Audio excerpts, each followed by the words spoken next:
Hey guys, today I'm standing outside of Bergen International Airport, and the reason for that is today we're going to talk about air travel. So stick with us for some good stuff.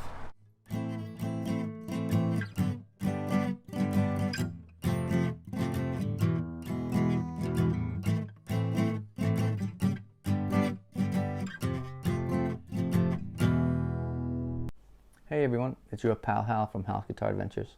Today we're talking about travel with your guitar, specifically air travel. I have a few tips coming up. Some of the best ones are at the end of the video, so stick around for those. I hope you get to travel soon. I hope COVID will be over so that people can resume their lives a little bit more. And I hope that more people will get to travel and enjoy making music and making friends around music throughout the world in a better way soon. But in the meantime, here are some tips for when that day comes. Your first choice always is to bring your guitar as carry-on. But in order to do that, you'll have to make sure that you're one of the first people on the plane in order to make sure there's room for your guitar. Now, there are a couple of options to do that. If you can afford it, upgrade your ticket. If you have frequent flyer points, upgrade your ticket. Or just be the first to get in line to get on the plane. There's a lot of things to be said about being first, but not a lot of people like to sit and enjoy their coffee as long as possible before they go on the plane. But if you're traveling with a guitar, don't. Get on the plane as early as possible. Bring a bottle of cold coffee, I don't know, Frappuccino or something if you absolutely need to have coffee. Now, if you're carrying on your guitar, which most people should try to do, try to carry it on in a way that makes it look as inconspicuous as possible. If you're using a gig bag, turn your gig bag upside down so the guitar neck is pointing downwards rather than upwards. That way it doesn't point up as an antenna to inform the ground staff that this guy's carry-on might take up too much space. If you're carrying it in a hard case, try to carry it a little bit to the side so that people don't see it necessarily immediately, but try to be polite about it. And if they ask you, be honest. Don't try to hide anything, but just make it as inconspicuous. If you have to check in your guitar, or if you feel like you want to check in your guitar, never, ever use a gig bag. If you feel like checking in your guitar, use a hard case. Detune your guitar for at least one tone, because the guitar will be susceptible to a change in temperature, a change in humidity, and a change in air pressure. And it's going to be very rapid and it's going to be very brutal. So if the strings are causing tension, this might damage your guitar. If you're also checking your guitar, if it's in a hard case, still wrap some t-shirts or some socks around the headstock, just where it meets the neck. That's the weakest point of the guitar. That way, that area of the guitar is more protected. The hard case, if it gets damaged, as long as the guitar's okay, you're okay. Will you complain to the airport? Sure, makes sense. You spend a lot of money on a hard case, makes sense to complain about it. But at the same time, your guitar is what it's there to protect. It did its job. Remember that. So try to protect the guitar as much as possible. And a soft case like a gig bag does not do the trick if you're planning on checking in your. If you check in your guitar, realize that the ground crew has limited time. Accept that. Try to get a fragile tag on your guitar or a special treatment tag. Either of these two will help the ground crew immediately distinguish it as something they need to take a little bit more time with. If your guitar is in a gig bag without any labeling, they'll assume that you protected it very well. If it's in a hard case, they will assume you protected it very well too.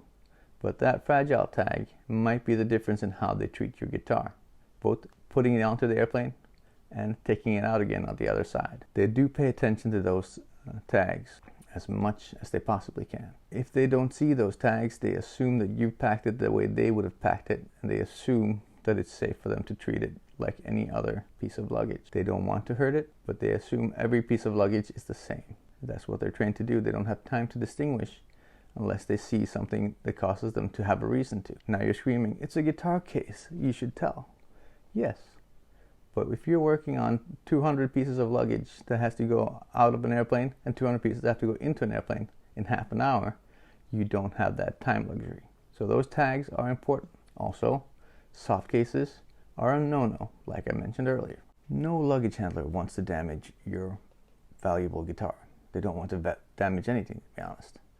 However, they're always on a time crunch. You're traveling with your friends, you have a good time, you have lots of time. They might be unloading and loading airplanes of 150, 200 people, and they might have minimal time to do it. They don't have time, but they do worry.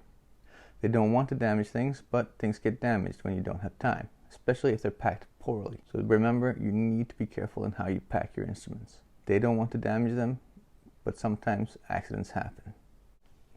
If you're carrying on your guitar, a soft case is okay. Soft cases protect your guitar as much as they might need to as carry-on. Now, when you put your guitar in the overhead bin, there might be someone that's not as tall as you that might not see that guitar when they're trying to put their suitcase in. They might use force to try to make their suitcase fit.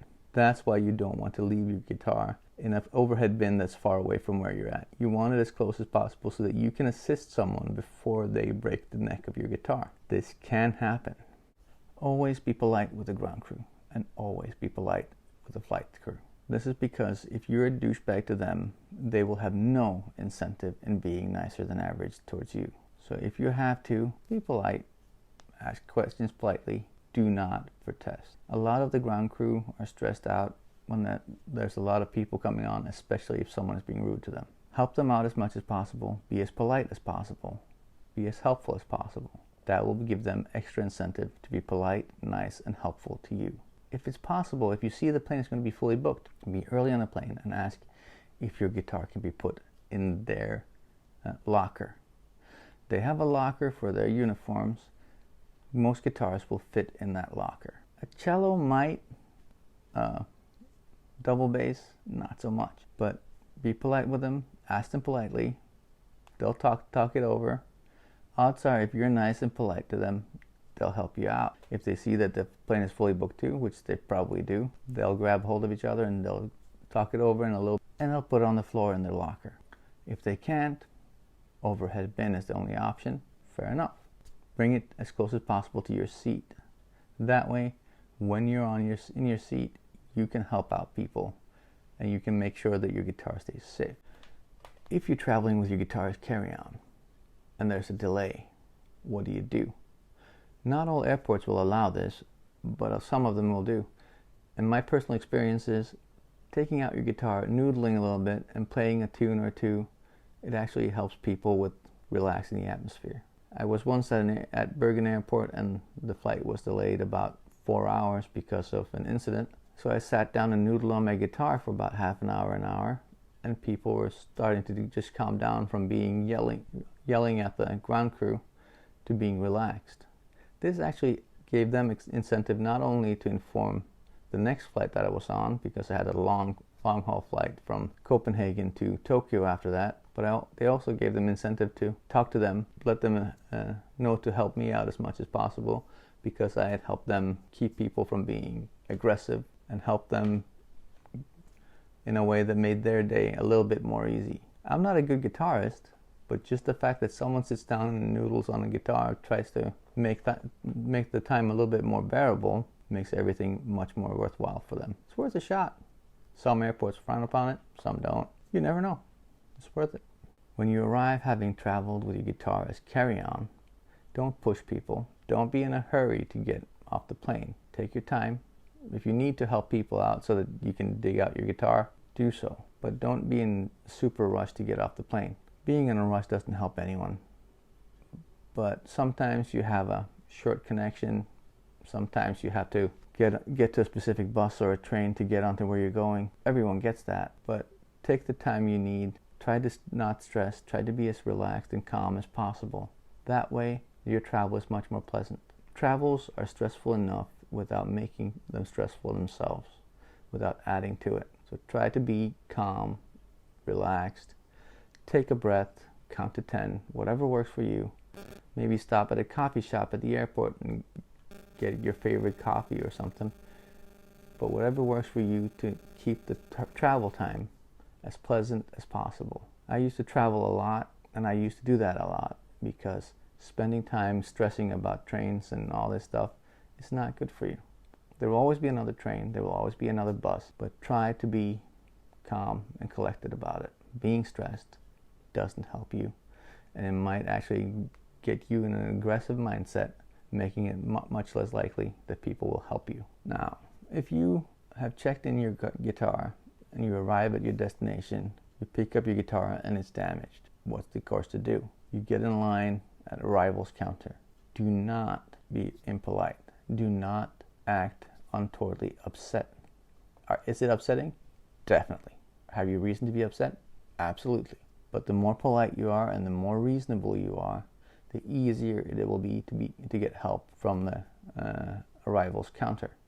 They will help you out as much as they can, but be polite to them, be reasonable, take things easy, take things calmly. The mistake a lot of people do is start yelling at these people. Now, if you get in line behind someone who's yelling at these people, it's easy to get carried away by this, but the trick is to try to not let this carry you away.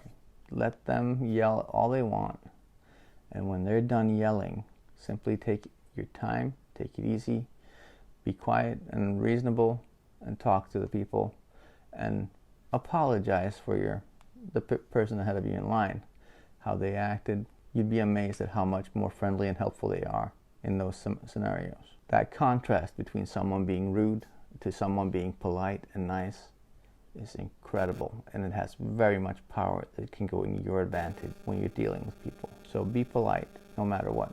If you don't have someone being rude in front of you, still be polite. Being polite and calm. They don't expect it. They kind of expect people to be douchebags in this scenario. But when you're being calm and reasonable, they have more incentive to help you out and to be more efficient.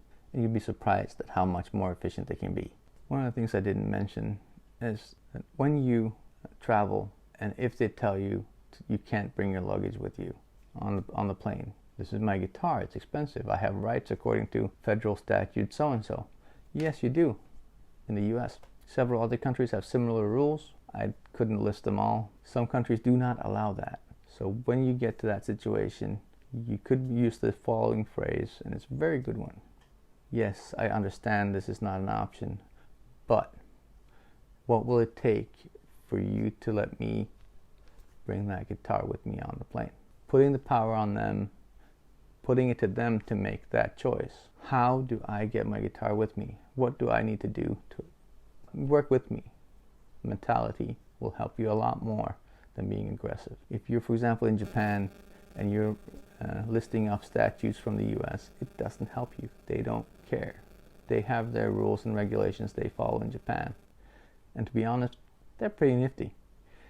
In Japan, if you are forced to check in your guitar, they will actually, even if it's in a hard case, put it in a protective case to protect it from the elements and to protect it from any damage that might come to it. And they'll put it in this case in front of you to make sure that you see that they do what they can to protect your instrument. Wish more countries was like that.